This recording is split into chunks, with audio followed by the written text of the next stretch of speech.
Hi, this is Nicholas Bell with IONCINEMA, here to review Eternal Beauty, a sophomore film directed by Craig Roberts, which premiered at the 2019 London Film Festival and will be available October 2nd, 2020, courtesy of Samuel Goldwyn Films. Craig Roberts, of course, is probably still better known as an actor. He starred in Richard Ayoade's 2010 Submarine, which received a great festival play and was lauded by critics when it was released in the US. His first film, Just Jim, from 2015, starred him alongside Emile Hirsch. This is an impressive story about mental illness, schizophrenia, from the perspective of someone suffering from it, in ways that make a lot of the narrative seem potentially ambiguous, but it's also very empathetic.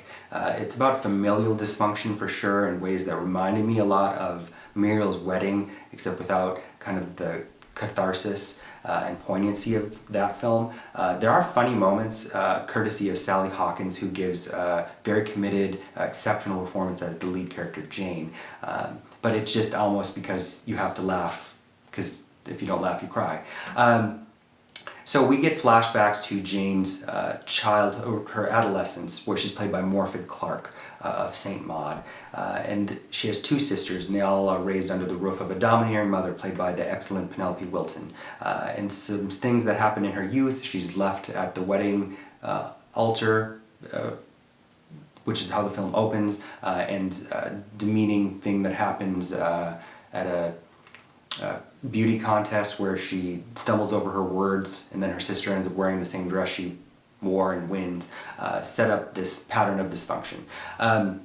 Her other sister Alice, who's eventually played by Alice Lowe of Ben Wheatley's Sightseers, of course, is kind of the empathetic figure. She takes Jane in after she's been released again from another hospital stint. And then their other sister, played by Billie Piper, is the failed beauty queen, if you will, who has she's a single mother, but she's still kind of the apple of her parents' eye. So the film really concerns Jane has stopped taking her medication and she's regressing a bit mentally. And at the same time, she meets a man who is also unstable, Mike, played by David Thewlis, and they have kind of an ill-timed romance that their mother is upset about. And then as her mother's failing health also assists in not really resolving, because you can't, Jane's issues, but getting to a place that's manageable for her is, I think, how we're supposed to leave it at. Alice Lowe is always great. Billie Piper's new to me. I thought she gives an excellent performance. I really like Penelope Wilton and Sally Hawkins in this. David Thewlis doesn't have as much to do, but it's interesting that Sally Hawkins and David Thewlis are in this romance together, because they are the polar opposites of two of Mike Leigh's best characterizations in Naked and Happy-Go-Lucky, respectively, where one is, if you could personify light and darkness in characterizations, it's those two. So I thought that was interesting, bringing them together. There are some little bits of cliche. There's Sally Hawkins peeling at the wallpaper, which I'm assuming was a nod to Charlotte Perkins Gilman's The Yellow Wallpaper, of course, which is a cornerstone of women and mental illness narratives.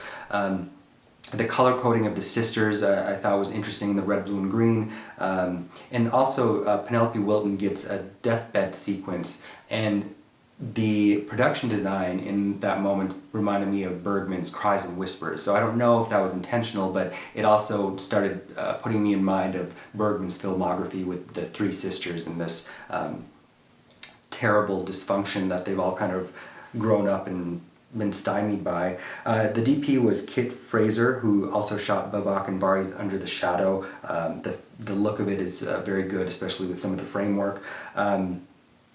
But overall, this is really a Sally Hawkins film. It was supposed to be called In My Oils, which is an adage for being in your happy spot, your happy place, kind of. And there's a revolving reference to an oil painting that she eventually becomes part of that landscape, which also made me suspect a lot of what's going on. I'm not sure if it's actually happening. It's definitely more of a downer than an upper as far as films go, but definitely check it out. thanks to the Sally Hawkins performance, and hopefully, she gave a similarly excellent performance in something like Maudie in 2016, which also kind of went nowhere. So my hope is that this will find a deserving audience. I would give it 3.5 out of 5 stars. Hey, this is Eric from IONCINEMA.com. If you want to support us, subscribe below.